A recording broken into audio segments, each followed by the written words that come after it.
Puasa dalam ajaran Katolik itu artinya makan kenyang 1 kali sehari. Lantas, apa boleh kita makan cemilan? Nah, ini curang namanya ya.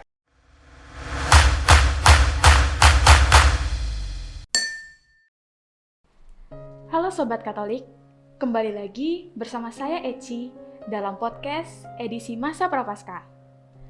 Tidak terasa, saat ini kita sudah memasuki masa Prapaskah, di mana kita diperkenankan untuk mempersiapkan diri untuk merayakan keselamatan Tuhan melalui perayaan Paskah. Tema pertama dari podcast kali ini adalah pantang dan puasa, di mana pantang dan puasa ini adalah hal yang akan kita jalani selama masa Prapaskah. Nah, saat ini saya sedang bersama dengan Romo Rumanto yang akan membantu saya dan Sobat Katolik untuk berefleksi dan lebih memahami makna dari pantang dan puasa selama masa Prapaskah. Halo Romo. Halo Eci dan Sobat Katolik semuanya. Gimana Mo kabarnya? Sehat-sehat. Oke, Mo, hari ini kan kita akan membahas mengenai pantang dan puasa selama masa Prapaskah nih Mo. Ngomong-ngomong tentang pantang dan puasa, kalau dari pengalamannya saya sendiri, menjalani pantang dan puasa itu bukanlah hal yang mudah ya Mo, menurut saya. Karena kalau sekarang ini menjalani pantang dan puasa sebagai anak rantau, itu menurut saya berbeda ketika dulu masih tinggal di rumah bersama keluarga. Kalau dulu kan masih ada yang mengingatkan kalau pantang puasa. Cuman kan kalau sekarang itu kan sebagai anak rantau yang tinggal sendiri, lebih bertanggung jawab terhadap diri sendirinya tuh lebih besar gitu Mo. Apalagi dalam menjalani pantang dan puasa. Kayak harus ingat hari ini pantang, hari ini puasa gitu Mo. Nah, dan yang masih menjadi PR bagi saya itu Mo, menjalani puasa nih Mo. Karena masih belum maksimal dalam menjalani puasa. Sebenarnya juga karena masih kurang paham Mo. Puasa dalam gereja Katolik itu maknanya seperti apa? Apakah puasanya itu makan sehari sekali kenyang atau makan sehari sekali? Karena menurut saya itu bisa beda pengertian gitu Mo. Kalau misalnya makan sehari sekali kenyang, berarti kan saya bisa makan lebih dari sekali, tapi yang kenyangnya itu cuma 1 kali gitu Mo. Menurut Romo bagaimana nih Mo? Ya, Eci dan para Sobat Katolik, ada banyak sekali makna, cara, dan tujuan kita melakukan pantang dan puasa. Pertama, kita melakukan pantang dan puasa misalnya sebagai silih karena dosa dan kesalahan kita.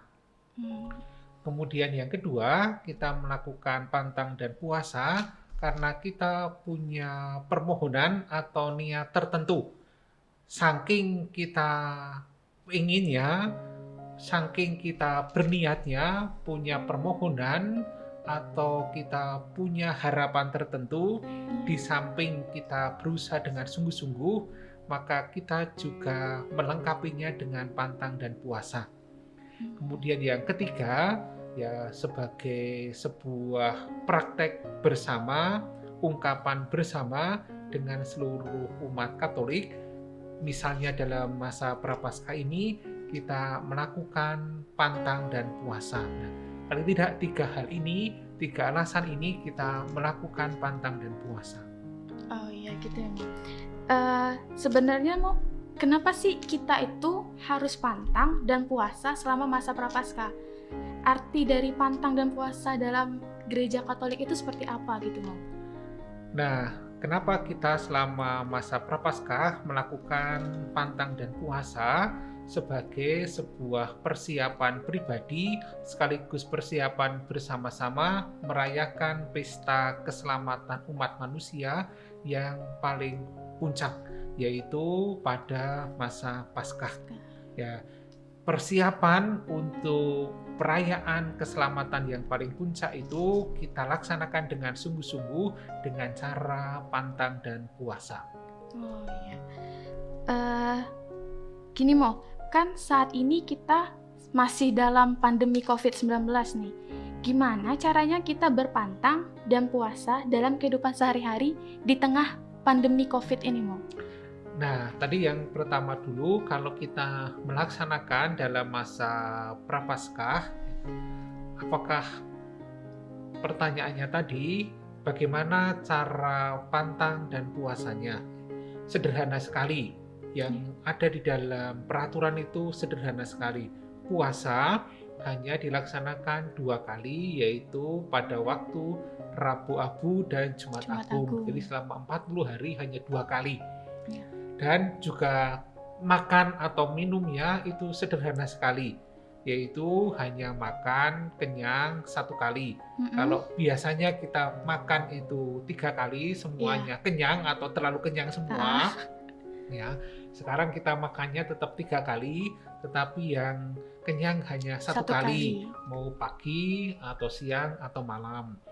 Ini adalah yang minimal, tetapi tentu kita bisa menambah atau memperberatnya. Misalnya kita makan 3 kali, tidak kenyang semuanya.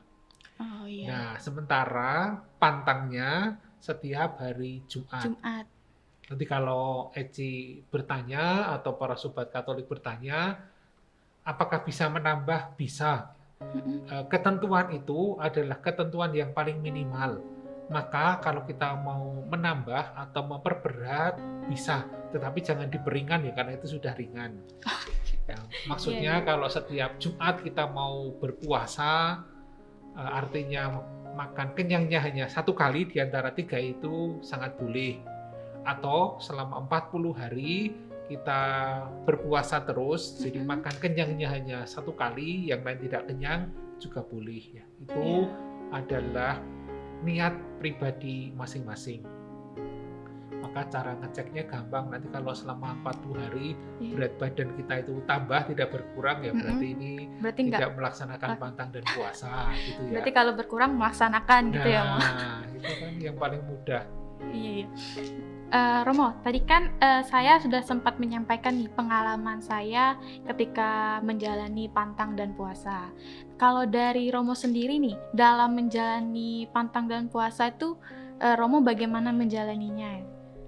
Ya, kalau mengikuti kebiasaan bersama selama masa Prapaskah, ya kita bersama-sama mengikuti apa yang terjadi di dalam masa Prapaskah ya, sebagai umat Katolik. Ya, hukum dan peraturannya yang bersama-sama kita lakukan, kita melaksanakannya. Puasa waktu Rabu Abu dan Jumat Agung, pantang setiap hari Jumat. Kemudian bagi saya pribadi, kalau saya punya niat, punya permohonan, ya misalnya dulu waktu mau ujian, waktu mau SMA maupun waktu kuliah, di samping belajar dengan sungguh-sungguh, menambahinya juga dengan pantang atau berpuasa. Gitu. Mengurangi makanan sebagai bukti kesungguhan saya mempersiapkan ujian dengan sungguh-sungguh. Seperti itu. Nah, Mo, ada nggak sih pengalaman yang menarik selama Romo menjalani pantang dan puasa? Ya, secara khusus pada saat-saat penting, ya, misalnya saya ceritakan tadi waktu ujian, ya ujian SMA maupun ujian waktu kuliah, ketika dilengkapi dengan berpantang atau berpuasa, ya dulu saya berpuasa sama makan kenyangnya hanya 1 kali di antara 3 itu, maka fokus saya, perhatian saya, konsentrasi saya untuk belajar itu jauh terbantu. Itu keuntungannya dengan melengkapi pantang dan puasa. Berarti Romo mempercayai ya bahwa dengan berpantang dan puasa itu dapat membantu permohonan lebih terkabul gitu ya, Mo? Ya, paling tidak niat saya dan tindakan saya lebih fokus, lebih konsentrasi. Nah, Mo, beberapa hari yang lalu kan kita membuka Q&A nih di Instagramnya Kampus Ministry. Nah, jadi sekarang ada beberapa pertanyaan dari Sobat Katolik yang masih bingung nih mengenai pantang dan puasa. Gini. Dari yang pertama itu pertanyaan dari Bui Diarini _. kenapa kita harus berpuasa juga ketika kita sudah berpantang atau sebaliknya? Terima kasih. Gimana nih, Mo? Puasa yang ditetapkan dalam peraturan hanya 2 kali, Rabu Abu dan Jumat Agung, sementara setiap Jumat itu hanya berpantang. Maka kalau saya sudah berpuasa, ya sekaligus kan sudah berpantang, tidak melaksanakan dua-duanya. Oh gitu. Ya. Selanjutnya nih mau pertanyaan dari Ditanyol. Penting pantang dianjurkan setiap hari Jumat. Puasa ketika Rabu Abu dan Jumat Agung. Bagaimana selain dengan hari itu? Ya, selain hari itu, kalau kita mau mengikuti yang standar, tuntutan yang paling minimal, ya kalau sudah melaksanakan Rabu Abu, Jumat Agung, dan setiap Jumat, kita sudah mengikuti yang tuntutan paling minimal. Tapi kalau kita punya niat pribadi untuk semakin lebih baik, ya kita bisa menambah seturut dengan kehendak dan niat kita masing-masing. Berarti kalau menambah boleh, tapi kalau mengurangi nggak boleh? Iya, kan sudah ringan sekali, makanya dikurangi, nanti nggak ada pantang dan puasanya selama 40 hari. Ini dari akun yang sama, dari Ditanyol. Puasa dalam ajaran Katolik itu artinya makan kenyang 1 kali sehari. Lantas, apa boleh kita makan cemilan? Nah, ini curang namanya ya. Jadi makannya biasanya 3 kali, kemudian sekarang kenyangnya cuma 1 kali. Yang lain tidak kenyang, lalu ditambah dengan cemilan-cemilan ya. Itu nanti makannya jadi 10 kali dong. Ya, tetap kita punya kebiasaan makan berapa kali. Kalau kebiasaan makannya 2 kali ya tetap 2 kali, yang kenyang 1 kali. Kalau kebiasaan makannya itu 3 kali sampai kenyang sekali, kalau orang Jawa bilang kemelakaran, sekarang kita kenyangnya cuma 1 kali dan jangan kenyang-kenyang. Gitu. Pertanyaan dari Immanuel Mariano _ bagaimana awal mula tradisi pantang dan puasa? Tradisi pantang dan puasa di dalam hidup rohani itu sudah sangat panjang ya. Pada Perjanjian Lama, Raja Daud ketika dia ditegur setelah merebut Batseba secara tidak baik, ditegur oleh Nabi Nathan, apa yang dilakukan? Dia juga melakukan pantang berpuasa ya, menyesal dan berpuasa tidak makan.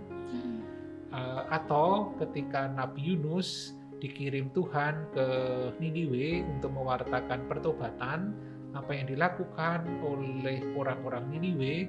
Memaklumkan puasa selama 40 hari, manusia dan ternak.